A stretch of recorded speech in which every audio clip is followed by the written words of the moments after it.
Assalamualaikum warahmatullahi wabarakatuh. Halo, kami dari kelompok 2 kami mempresentasikan resume jurnal manajemen proyek yang berjudul Project Management Maturity Model pada R&D dan I. Nah, untuk timnya sendiri perkenalkan saya Salsabila Dapturalio dengan NIM 15, rekan saya Yasmin Nur Azizah dengan NIM 8 dan juga Cantika Melati Nugraini dengan NIM 39.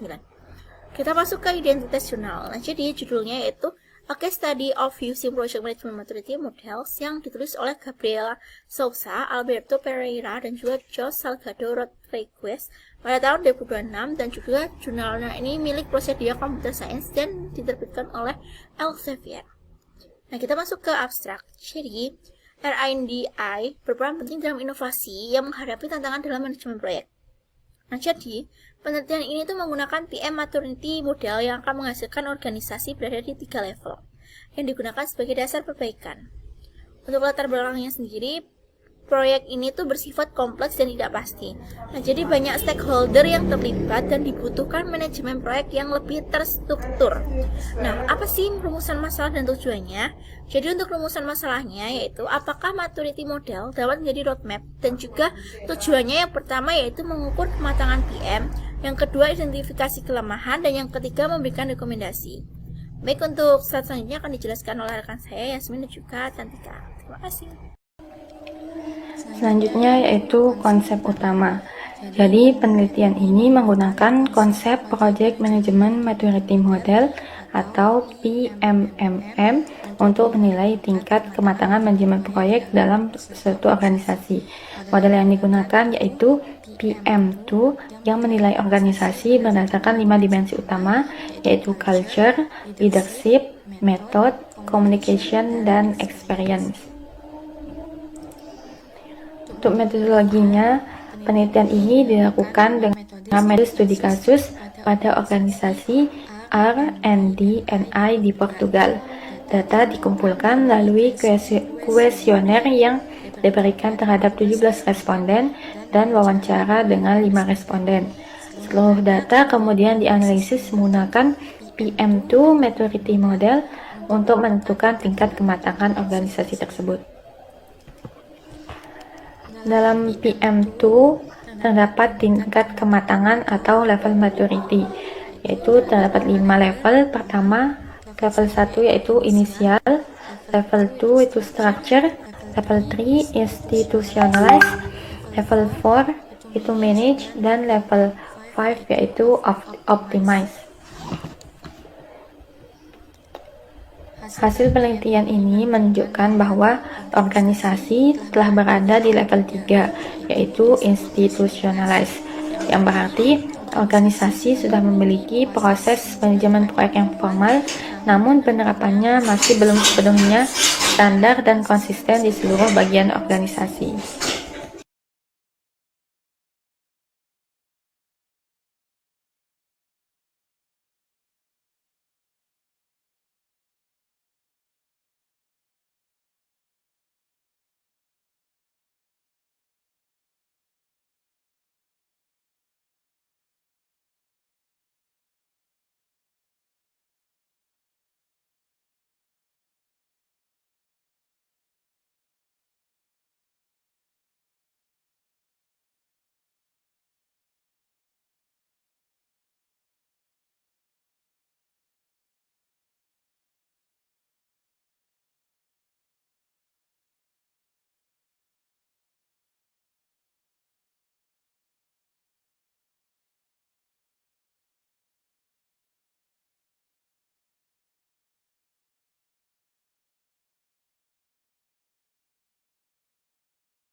Assalamualaikum warahmatullahi wabarakatuh. Perkenalkan, nama saya Cantika Melati Dugaini, NIM akhir 039.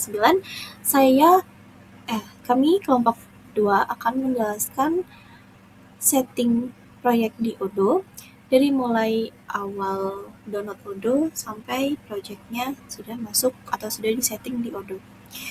Pertama-tama, pastinya kita download dulu Odoo-nya melalui link ini yang akan masuk ke GitHub. Kemudian download zip. Terus setelah kita download, kita install yang akan masuk di ini. Ini file zip-nya diekstrak dulu. Kemudian setelah diekstrak, file hasil ekstrak tadi dipindah ke file C, kemudian di-rename menjadi Odoo 19. Setelah selesai merename, kemudian kita buka dulu Docker-nya, buka Docker, kemudian masuk ke CMD, ketikkan cd untuk menuju ke Odoo 19. Setelah masuk ke Odoo 19, kita akan mengaktifkan Docker ini untuk disambungkan ke Odoo. Ini dia. Setelah sudah selesai diinstal, Odoo-nya diinstal melalui CMD, ketikkan docker psa untuk mengetahui IP-nya. Ini kita dapatkan IP ini, kemudian baru bisa masuk ke project ini. Sebelum kita masuk ke sini, nanti akan ada yang namanya database. Jadi kalian bisa membuat database-nya sesuai dengan email dan password yang telah kalian bikin sendiri. Selanjutnya, sebelum kita membuat project, yaitu kita masuk ke apps Odoo. Apps Odoo ini menampilkan banyak aplikasi dari Odoo. Pada dashboard pertama, kita ketikkan project di sini. Ketik project. Setelah itu, masuk ke sini. Nah, lalu pilih open source. Kemudian di versi 19.0. Kita download 6 aplikasi, ada project dashboard, ada project task checklist, pokoknya yang covernya seperti ini. Pokoknya jumlahnya ada 6. Setelah di-download, pastinya akan mendapatkan file-file zip seperti ini. Ini nanti file zip-nya diekstrak, kemudian masuk ke C, ke Odoo 19, lalu ke add-ons. Nah, dipindahlah di sini. Setelah itu, ini di sini bisa dibuka melalui VS Code. Lalu kita ke Odoo. Bagaimana sih bisa memunculkan ini? Untuk memunculkan itu dengan cara kita ke menu setting. Kemudian kita aktifkan mode pengembang. Setelah itu simpan. Lalu kita ke aplikasi. Lalu kalau misalnya kalian tidak muncul, misal kita ketikkan tadi project dashboard. Ini ada. Biasanya tidak langsung bisa aktif, berarti itu perlu diperbarui daftar aplikasinya. Biasanya perbarui dulu, kalau misalnya tidak muncul, perbarui dulu, ntar di-refresh lagi, ntar bakal muncul. Oke, lanjut ke bagaimana setup project-nya. Masuk ke project. Saya kemarin udah bikin ini. Kita contohkan lagi project baru. Di sini akan muncul nama. Ini kalian masukkan aja judul projectnya, misal sebagai contoh pupuk. Buatkan aja seperti ini. Kodenya terserah kalian, misal kalian seperti ini. Nah, di sini untuk setupnya sudah masuk ke project, kita tinggal setting. Misalnya kita pengen menambahkan, kita rencananya awal tuh kapan untuk menyelesaikan, untuk memulai skripsi misal ini, terus akhirnya misal tanggal ini. Di sini saya mengangkat topik optimasi rainforest menggunakan prinsipal komponen analisis untuk prediksi kebakaran hutan di Asia Tenggara. Di sini untuk tanggal direncanakannya itu dari tanggal 1 April sampai dengan kira-kira 30 September 2026. Di sini untuk deskripsi penelitiannya itu bertujuan untuk meningkatkan akurasi prediksi risiko kebakaran hutan di wilayah Asia Tenggara dengan optimasi algoritma rainforest menggunakan teknik prinsipal komponen analisis atau PCA. Sini saya sebagai mahasiswanya yaitu Yasmin Arida dan dosen pembimbing saya yaitu Pak Agung. Ini saya juga telah menambahkan Pak Agung sebagai pengikut dari atau anggota dari proyek ini. Langsung saja untuk tesnya yaitu ada bab 1 pendahuluan, bab 2 kajian teori, bab 3 metodologi penelitian, bab 4 hasil dan pembahasan, bab 5 kesimpulan dan saran, lalu yang terakhir yaitu ada finalisasi skripsinya. Dan di sini terdapat subtasnya, misalnya di pendahuluan ini ada subtas batasan masalah, yaitu untuk menentukan ruang lingkup penelitian tidak fokus, tidak melebar. Di sini untuk start date-nya itu 16 April dan deadline-nya di 18 April. Di sini untuk petugasnya itu ada saya dan ditambahkan dosen pembimbingnya juga. Lalu di sini di aktivitasnya itu kita dapat mengirim pesan dan seperti ini. Pembahasan bab 1 bagian batasan masalah telah disusun dan siap untuk direview. Lalu kita juga dapat merencanakan aktivitas atau kegiatan di sini. Hasilnya seperti ini itu review dengan dosen pembimbing. Ini jenis aktivitasnya untuk dan jatuh tempo pada 24 April 2026. Lalu kita dapat menambahkan dokumen di sini. Nah, di sini saya menambahkan itu misalnya proposal. Dan ini sama semuanya juga kita menambahkan deadline dari masing-masing partnya ini. Lanjut ke manajemen timeline yaitu kalender. Nah, kalendernya nanti akan muncul seperti ini. Kalau di Odoo, cara melihat kalender yaitu pencet ini, kalender. Nah, nanti akan muncul seperti ini. Minggu, Senin, Selasa, Rabu, Kamis, Jumat. Selanjutnya yaitu waktu pembagian tugas. Kita lihat di yang gambar gunung ini. Nah, seperti ini. Maaf, sebelum ke grafik, tadi kita akan ke kajian teori dulu. Nah, ini untuk penerimaan input di sini. Lanjut kita ke yang selanjutnya yaitu ke grafik yang ada gambar gunungnya. Nah, di sini grafiknya seperti ini. Nah, jadi di bagian grafik ini hasil presentase grafik batang dan juga hasil presentase diagram chart serta hasil presentase evaluasi kerja. Nah, ini yang